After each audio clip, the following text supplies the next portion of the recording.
Hi, I am Dr. Sonya Doherty. I'm a naturopathic doctor focused on assessing and treating the medical aspects of autism and developmental delays.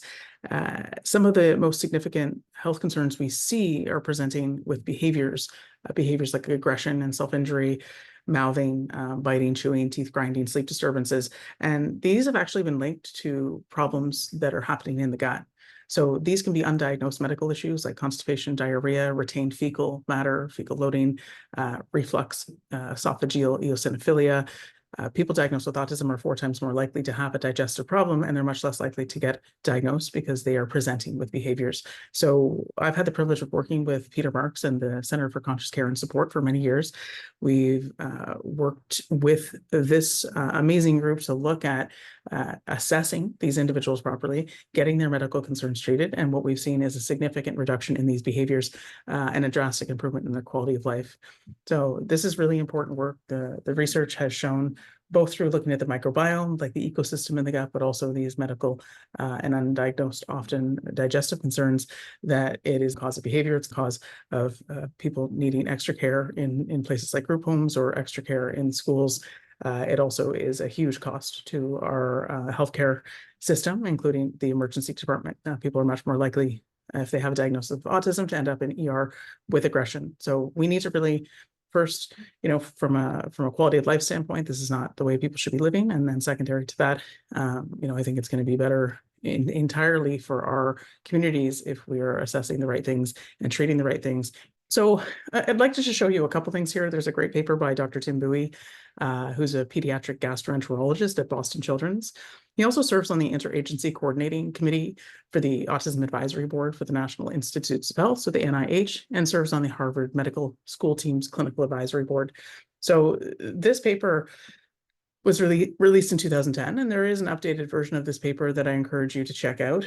This one's a little bit more user-friendly, and I really think it's important that in Table 2, it focuses on that these behaviors are linked to abdominal pain or discomfort.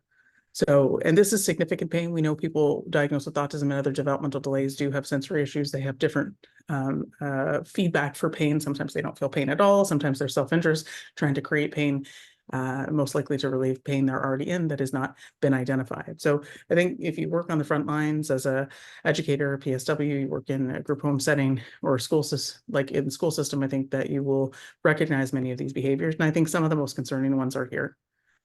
Right. Also, I have parents who haven't slept in 10, 20 years. And obviously sleep is a huge factor in our quality of life and our long-term health and well-being.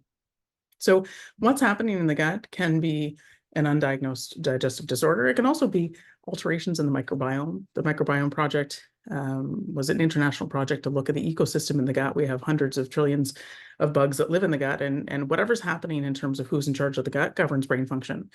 So with people diagnosed with autism, they have had increased levels of things like Clostridia, which is a bacteria, yeast, which is fungus. They have alterations in their microbiome leading to changes in what's called their metabolome, which is the metabolism that really governs the way that the body functions. So improving that, again, improves absorption of nutrients, improves overall developmental potential, ability to focus, learn, socialize. When you're not in pain and your body's making enough energy, it can make a huge difference. And it does. We've seen that through the pilot project with the Center for Conscious Care and Support, and seen that huge reduction in behaviors and big increase in opportunities to enjoy people's lives when they do have these diagnoses and they have proper medical treatment. So we know that change in diet can make a huge difference. Lots of research on people not being able to to digest certain things like gluten, dairy, carbohydrates in general, and putting people on a diet that removes gluten, removes dairy, maybe even sometimes corn, or all of the carbohydrates. A diet that they call paleo or modified ketogenic can make a massive difference. Dr. Martha Herbert, pediatric neurologist at Harvard, has a wonderful book on this called The Autism Revolution. And Dr. David Perlmutter, also a neurologist, has a great series of books. One of them is called Grain Brain, that looks at this research. So we need to look at continuing to advocate and bring awareness to these medical concerns because they are going undiagnosed, they're going untreated, and they're resulting in significant behaviors and causing major pain and discomfort, reduction in quality of life for both individuals and their family members and the people that they're working with. So thank you so much for listening. please let us know if we can do anything to get you information that can help change lives.